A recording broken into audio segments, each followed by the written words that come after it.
Olá pessoal, chegando aqui com vocês mais uma vez, não é? E hoje a gente vai falar, pessoal, sobre a Síndrome de Adão. Aqui quem vos fala é o pastor Marcos Rosa e seja muito bem-vindo, claro, ao meu canal. Antes de falar, pessoal, eu queria pedir para vocês assinar o canal, isso mesmo, assinar o canal e ativar as notificações. Eu ficaria muito feliz se você assinasse o canal, tá certo? Que aqui eu sempre estou postando assuntos concernentes à oração, né? E muitos outros assuntos aqui no nosso meio, tá bom? O que são síndromes? Síndromes, você lembra quando você era criança, né? E você no interior ia andando assim, aí o meu pai dizia assim, cuidado que aqui tem rastro de cobra, viu? A cobra passou aqui. Muitas vezes ele dizia, a cabra passou aqui, o bode passou aqui. Eu sou do sertão de Pernambuco, Serra Talhada de Pernambuco, mas eu tô aqui em Recife, Pernambuco, morando em Recife há mais de 40 anos. Então, o que é síndrome, né? Fazendo essa comparação da cobra, quando ela passa, deixa o rastro, não é? O coelho, enfim, todos os animais por onde eles passam, eles deixam o rastro, né? E o que acontece é que meu pai sempre usava esse termo assim, a cobra deixou o rastro, você não é cobra para deixar o rastro, coisa desse tipo, entende? O que é síndrome? Síndromes são situações, são sinais, são rastros de personalidade, de caráter que a pessoa vai deixando, tá certo? Síndromes é isso aí, né, entendeu? Alguém às vezes até diz assim, olha, fulano esteve aqui, entendeu? Porque ele deixou um sinal, entendeu? Às vezes é aquela pessoa que fuma muito, deixou aquele cheiro de fumo, não é? Entende? Às vezes é aquela pessoa que bebe muito, deixou aquele cheiro de bebida no ambiente que ela passou, entende? E assim a gente vai identificando, através dos sinais, as síndromes que o ser humano ele carrega. Infelizmente, pessoal, não tem uma boa notícia não, viu? Nós carregamos muitas coisas advindas dos nossos ancestrais. Quando eu falo ancestrais, não é uma palavra assim, tipo espiritualista, mas eu estou me referindo assim a Adão e Eva, lá no início, quando aconteceu tudo ali, o destino da humanidade. Por incrível que pareça, a gente carrega muita coisa daquele pessoal lá, viu? Vamos para a palavra. Em Gênesis capítulo 3, versículo 8, diz assim, ó.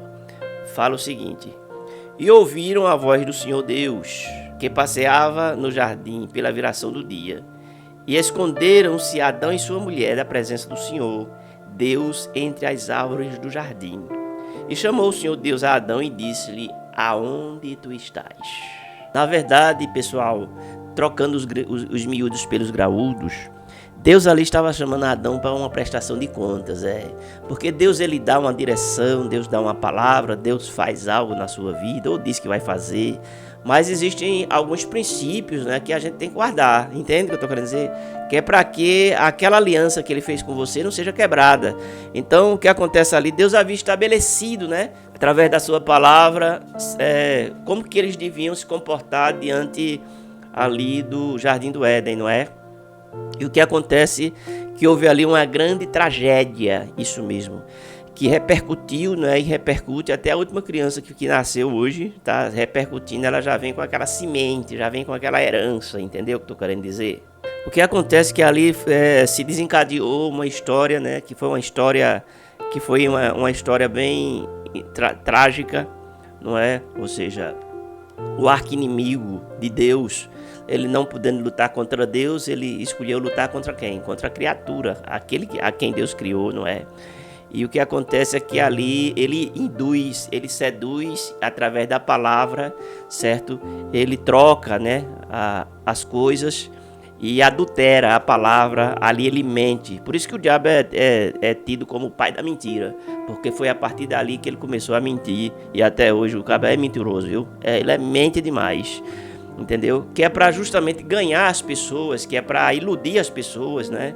Ou seja, hoje como é que ele mente? Ele traz ideologias que mexem com a cabeça, principalmente de crianças, adolescentes e jovens. Ele está mexendo, está fazendo ali um anguço em caroço na cabeça dessa geração.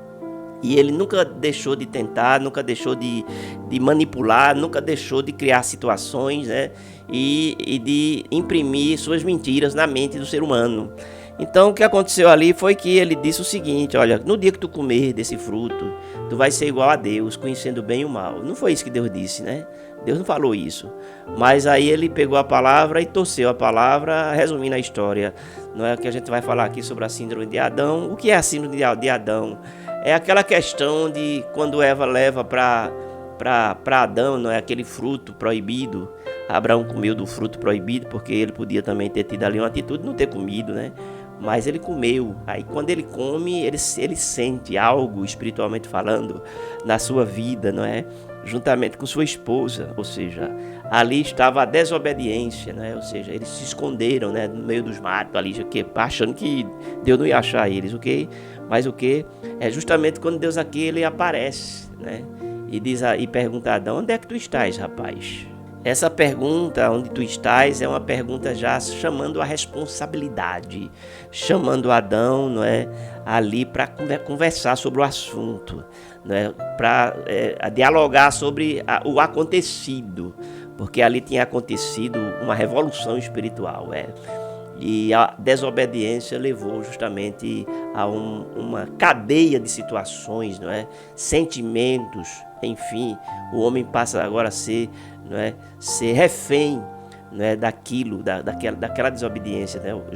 Germinou dentro dele a desobediência. E aí ele pergunta: rapaz, foi o que aconteceu?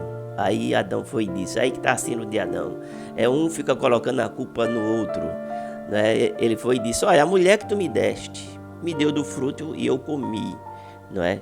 Entendeu agora? Ele não assumiu a responsabilidade, porque a responsabilidade era dele. Não é assim? As pessoas, a síndrome de Adão é isso, é você deixar sinais, certo? Que você está querendo fugir da história, da verdadeira história, dos verdadeiros fatos, que você participou ali, entende? Naquele momento, entendeu? Então ele jogou a culpa, foi mesmo que ele jogou a culpa sobre a mulher, entende? A mulher vai e joga a culpa sobre a serpente. E desde lá até os dias de hoje, continua do mesmo jeito, não é? A humanidade está dividida, né? Ou seja, as pessoas sempre responsabilizam outras pessoas pelos seus fracassos, pelas suas derrotas, não é? Enfim, por tudo que está dando errado na sua vida, culpa a família, ou culpa o pai, ou a culpa a mãe, a esposa culpa o esposo, o esposo culpa a esposa, ou culpa os filhos, ou culpa o governo. Mas as pessoas têm essa dificuldade, pessoal, de assumir a responsabilidade diante daquela situação. Isso é justamente, as pessoas querem se livrar do problema, não é? E elas não entendem que elas estão fazendo parte do problema. Entende o que eu estou querendo dizer? E Deus, ele chama a responsabilidade em toda circunstância na vida do ser humano. É por isso que lá em Apocalipse fala que tem o livro das obras, né, e o livro da vida. Porque Deus manda registrar tudo, é tudo registrado ali.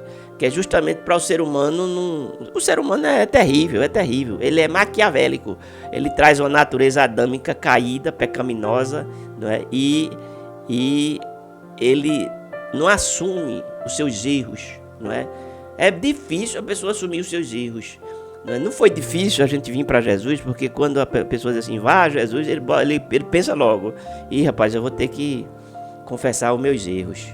E aí as pessoas sentem dificuldade de confessar, de deixar, de abandonar o pecado.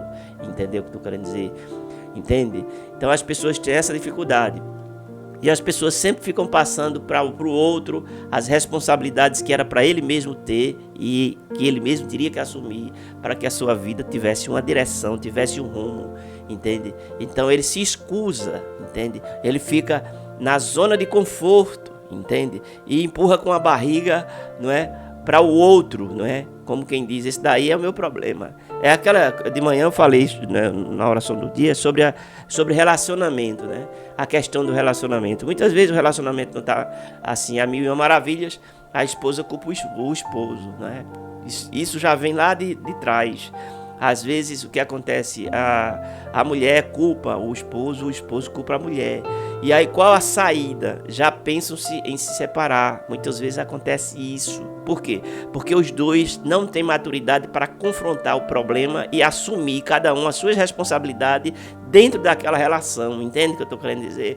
Então, aí o que acontece? Para fugir, aí as pessoas acham melhor ou culpar o outro, entende? Ou, enfim, sair fora pela tangente, mas elas têm medo de confrontar a si mesmas, confrontar a si próprio, entendeu? tem medo de pedir um perdão, de pedir uma desculpa, porque acha que é se rebaixar, porque acha que é se humilhar, coisa assim desse tipo, coisa da mente carnal, né? Da natureza adâmica. E as pessoas muitas vezes, pelo fato de não ter essa humildade, elas perdem, né? Perdem relacionamentos, perdem famílias, perdem muitas vezes até na empresa, né? Porque tem gente que conta uma história que não aconteceu, inventa uma história que não aconteceu, não é?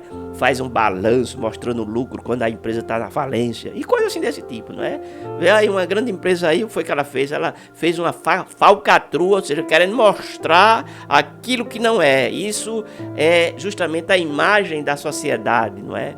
Ou seja, as pessoas querem mostrar aquilo que não são e elas ficam preocupadas com aquele status, porque aquele status para ela é tudo, aquela tradição de que está ganhando, aquela tradição que superou, e etc, etc, etc. As pessoas querem sempre estar provando, né, para o outro que ela é superior ao outro, né? Seja isso no âmbito empresarial, seja no âmbito familiar. E as pessoas acham muitas vezes que se você pedir uma desculpa a alguém, você está se humilhando, você está se anulando, coisa assim desse tipo, entende, pessoal? Então tudo isso é a síndrome de Adão que ainda está na natureza do ser humano e que para que essa síndrome seja, não é, digamos assim, desligada, não é? A pessoa tem que se ligar, claro, ao novo Adão. Aí você pergunta, aí rapaz, lá vem ele com o novo Adão. A Bíblia fala do novo Adão. O novo Adão é Jesus Cristo, entendeu? Adão foi tentado lá e não conseguiu vencer a tentação por um simples fruto. Jesus foi tentado, não é? Mas Jesus venceu todas as coisas e se tornou o nosso referencial para que nós possamos, claro, vencer esses sentimentos almáticos, vencermos a alma, vencermos, né, a mentira, vencermos essa situação de estar colocando sobre o outro a responsabilidade quando eu sou o responsável, entende o que eu estou querendo dizer? E tudo isso influencia na vida, no caráter, na personalidade e no indivíduo de uma forma geral. Pense nisso, entende? Vamos nos tornar, claro, pessoas melhores e vamos assumir a nossa responsabilidade. Saiba que você é o dono do seu destino, claro, Deus é o autor e você é dono do seu destino para você justamente, não é, traçar ali certo, caminhos de vitória, ter uma vida bem-sucedida, ter uma família abençoada, seja uma pessoa de caráter, de personalidade, uma pessoa do bem, uma pessoa que assume as suas virtudes, mas também, se for preciso você descer do cavalo, descer da escadaria, seja lá o que for, reconheça também que você é frágil, que você muitas vezes fraqueja, que você muitas vezes erra, e seja mais humano, porque tudo isso é isso que a palavra fala e ensina. Tá bom, pessoal? Vou ficando por aqui. Beijo no coração de vocês e a gente se vê.